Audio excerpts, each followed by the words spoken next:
Every single day, one American oil refinery produces more than 26 million gallons of gasoline.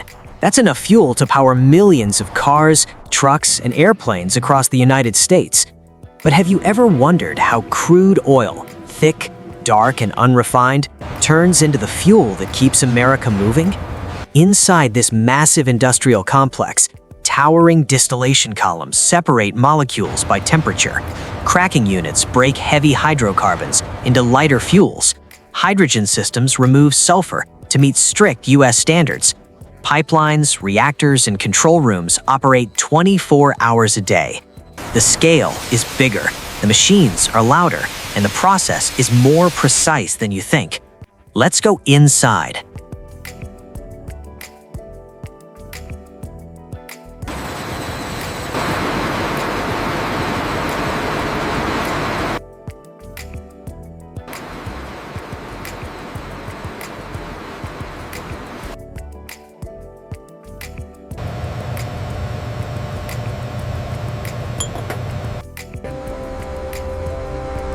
As crude continues to arrive, the massive floating roofs slowly rise.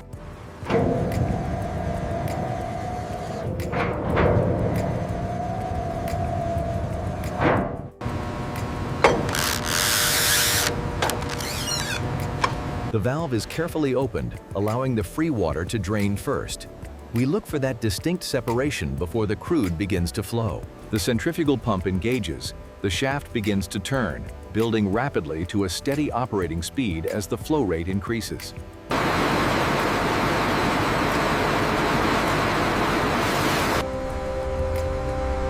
As crude continues, the gauge slowly climbs, indicating the successful transfer of heat, a vital step in the factory's internal process.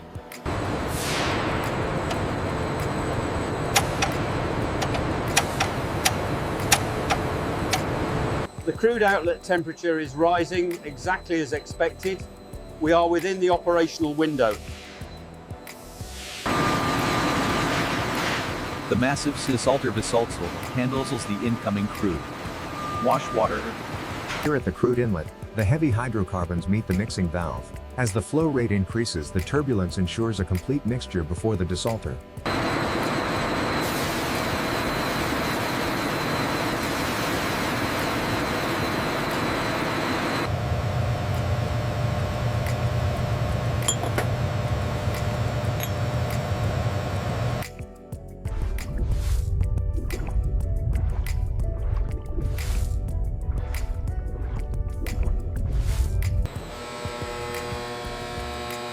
This is the desalter vessel.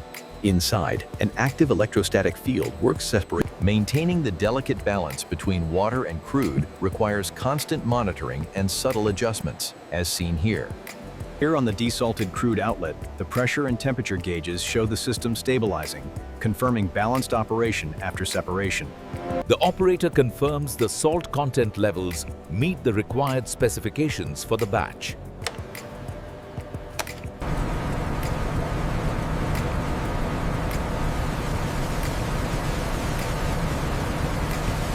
Inside the firebox, the burners maintain a steady roar, converting fuel into the thermal energy required for the refining process.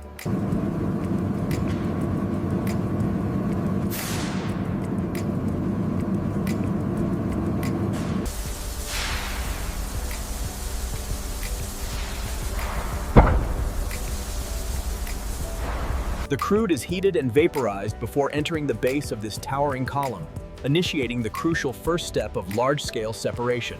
This is the column feed zone. Superheated crude enters the tower, rapidly expanding as the sudden drop in pressure causes it to flash into vapor.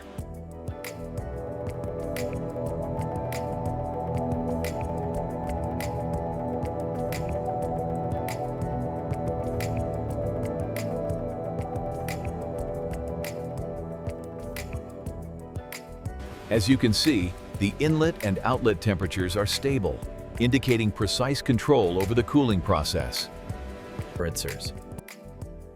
This is the overhead reflux drum, positioned just downstream of the condenser.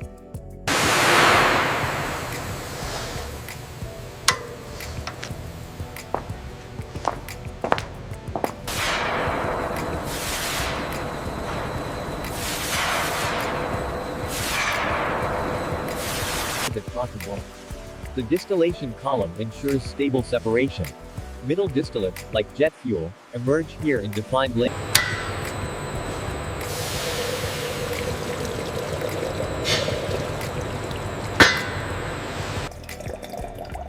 We fill the sample jar to the required level before closing the valve. This ensures an accurate measurement. The atmospheric residue, the densest fraction, flows slowly from the bottom of the column. This heavy, viscous product. Here we see the stripper columns at work. Steam is introduced at the base, vaporizing the lighter hydrocarbons, which then rise up the column for further refinement.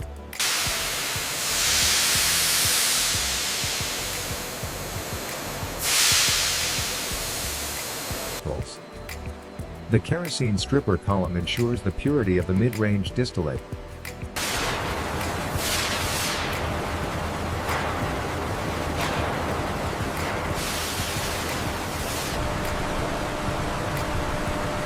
The vacuum distillation tower utilizes steam ejectors and condensers to achieve the low pressure necessary for separating the heavy.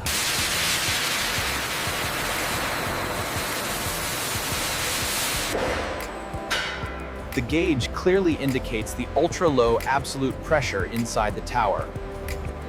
The vacuum gas oil side draw is a strategic extraction point, providing a key intermediate product for downstream conversion units.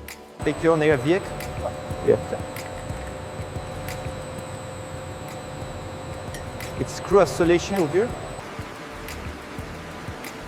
The thick insulated line carries the heaviest remaining fraction away.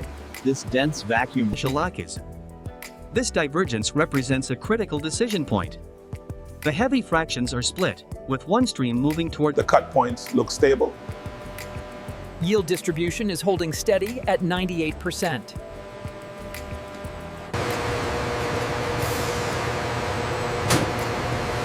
Here in the gas plant, we see the final conditioning stage. The compressors operate around the persistent. The compressor spins at high speeds, drawing gas. Beneath the vertical separator, the knockout drum. Here we see the amine solvent being steadily circulated. Inside the reformer, high-temperature steam reacts with methane, producing the vital. The header pressure on the east side is fluctuating slightly. I see it. Adjusting the flow. These overhead pipe racks are the arteries of the Here at the hydrotreater, light fuel streams enter the final cleaning stage. It's a critical.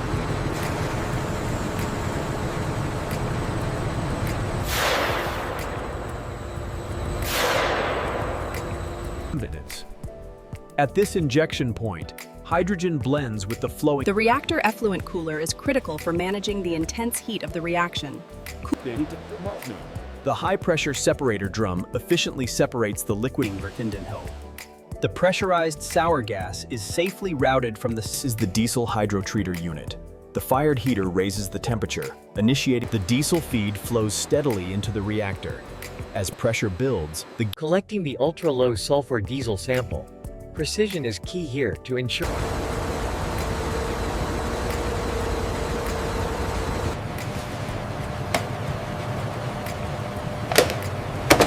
Within these vertical reactors, the catalytic reforming process uses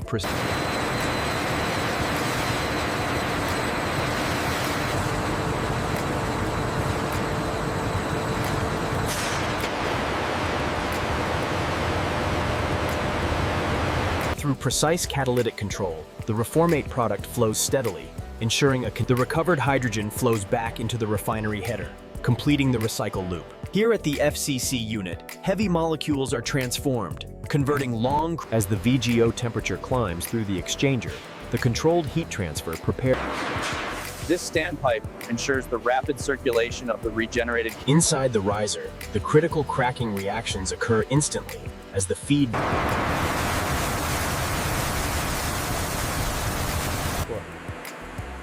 Exiting the FCC fractionator, the gasoline range. This is the FCC regenerator. Here, the flue gas analyzer confirms that combustion conditions are precisely balanced.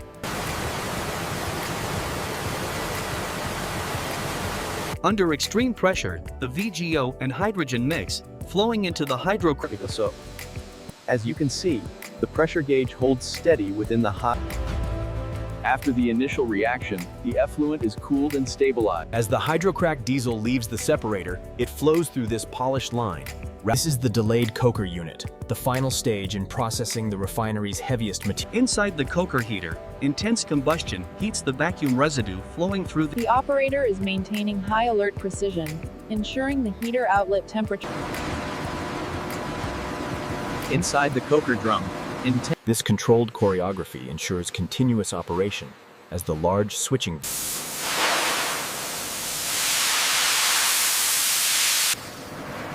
The high-flow water quench line connects directly to the drum. The heavy bottom head is carefully lowered, revealing the solid result of the thermal. Petroleum coke falls into the collection pit beneath the drum, heavy fragments dropping with a... The conveyor system efficiently transports the raw petroleum. Integrated directly into the refining process, the SRU is responsible for converting From crude oil arriving through underground pipelines to towering distillation columns, catalytic cracking units, and precision blending systems, more than 26 million gallons of gasoline leave this refinery every single day.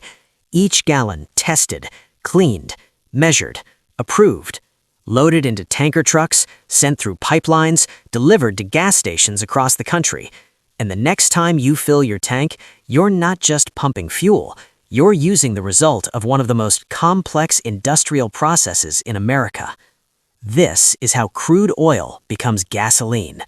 This is how America actually makes fuel. If you enjoyed going inside one of America's largest refineries, subscribe for more real factory and industrial process videos, and let me know in the comments which American industry you want to see next.